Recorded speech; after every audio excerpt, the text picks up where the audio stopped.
coming for you. Very well. Hi. I think I like this camera angle better. So today's project is a short one. I did it over the course of maybe like 5 minutes. It's kind of a crossover of world sound effects and voiceover. The idea being radio broadcast voice, but not like radio announcer voice, rather radio voice in the context of like a war zone or a post-apocalyptic environment. A radio transmission that is being heard on or broadcasted from less than ideal equipment. It's supposed to sound crappy. The idea being that this is really a world building element, right? So, let's see what happens with my session here. You can see all my effects right now are bypassed.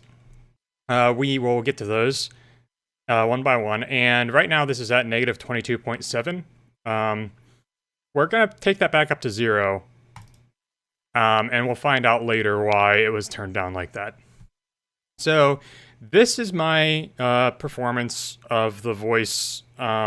It's just improv. It was kind of fun to do. I got a little bit into my acting chops towards the end, but there's nothing special about it. Let's hear it.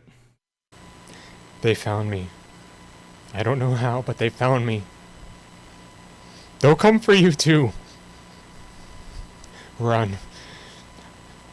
They're everywhere.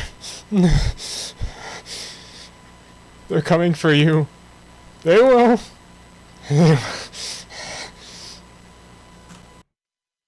So that's pretty fun. I clipped a little. I didn't realize I would. I turned this up just for the sake of gain structure and capturing the recording. But you can hear there's a lot of noise in there. That was somewhat intentional. The input that I recorded this with on my interface is actually damaged, my fault. But I figured that it could actually be advantageous. By adding in that extra noise, it would help sell the idea that this is being done on equipment less than ideal within the world building, within that universe. The idea is kind of that, like, it's maybe a character walked into a room, and they just, like, happened to hear this on the radio. So, yeah, that noise, it's not necessarily great. I did end up putting a gate on it, but it works for this purpose. The gate, it's really not a sound design element for me, because I still have the noise. You can tell it's baked in. They found me. I don't know how, but they found me. You can hear that there's that, like, high pitch, that kind of digital EM kind of interplay there. Kind of a grounding issue going on. It's more of a quality of life reason that I have this gate on. I just wasn't happy being able to hear the noise whenever I wasn't speaking. So that's really all that's there for. Let's get into the meat of the sound design elements themselves. So first off, I was like, okay, I want some noise, right? I already did the noise baked into the recording, but I want some, like, radio noise. So first I added the EMO generator. It's a signal generator. These come stock with most DAWs, I think. You can generate sine waves, white noise, pink noise, sometimes brown noise. I settled on pink because that's the flavor that I wanted for this project. And so let's just hear how this sounds coupled together. They found me. I don't know how, but they found me. They'll come for you too. Alright, that's cool. But it doesn't really sell the idea that this is all one unit. It sounds like 2 layers put together. So how do I make these sound like they're all part of one thing? That, like, the voice is actually influencing the level of distortion? Well, that's where this send comes in. I rigged the send to go to outputs 3 and 4. And sidechained that into my upward expander. So if you don't know what an upward expander is, It's essentially the opposite of a compressor. Instead of squashing down whenever it's triggered, it's going to boost the output. So what we're going to have here is every time my voice comes through and triggers this expander, the gate's going to open up and it's going to let a lot more noise through. It's going to push the output levels higher of the noise. So my voice actually influences the output level of this track. They found me. I don't know how, but they found me. They'll come for you too. That's a lot better. But it still kind of sounds like a relatively clean voice recording with some noise added on. What do I do next? How do I make it sound a little bit crappier? Let's get into the EQ that I have here.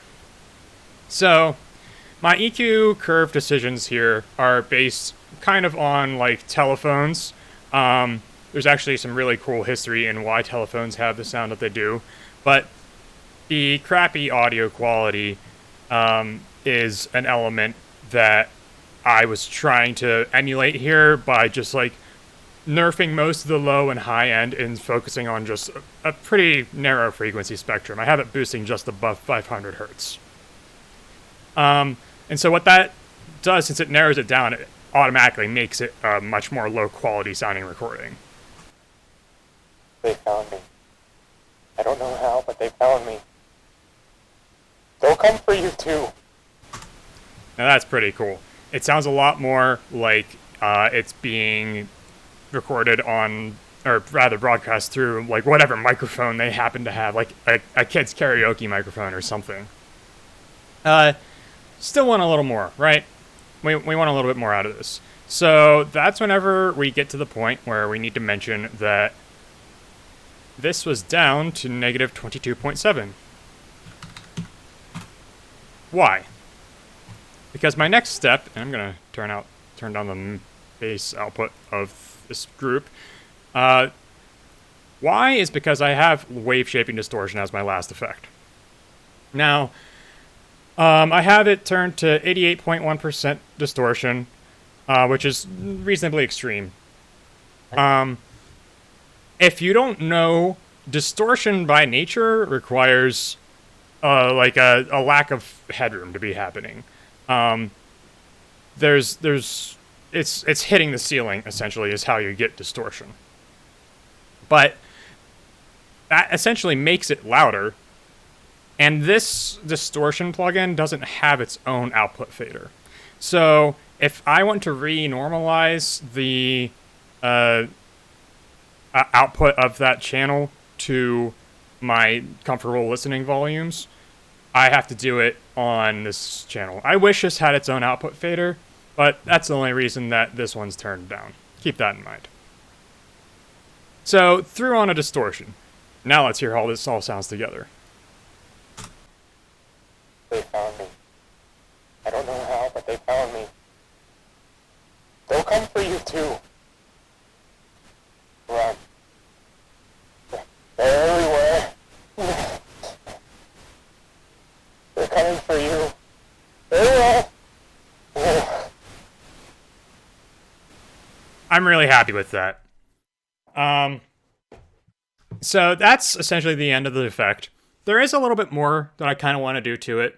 The noise is kind of static, not in the sense that it's a static noise, but like static that it really doesn't go anywhere.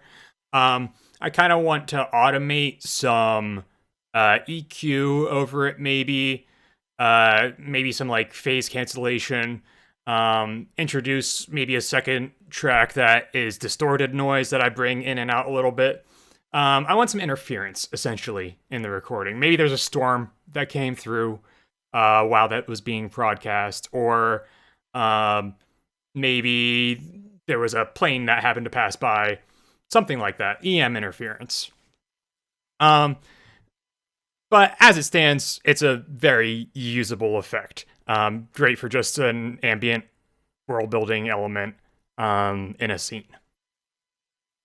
That's really the end of this. Very simple project, took like 5 minutes. Pretty darn happy with my results. So, until next time.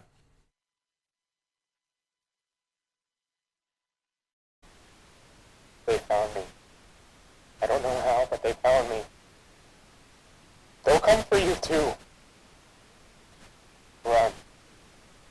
Run.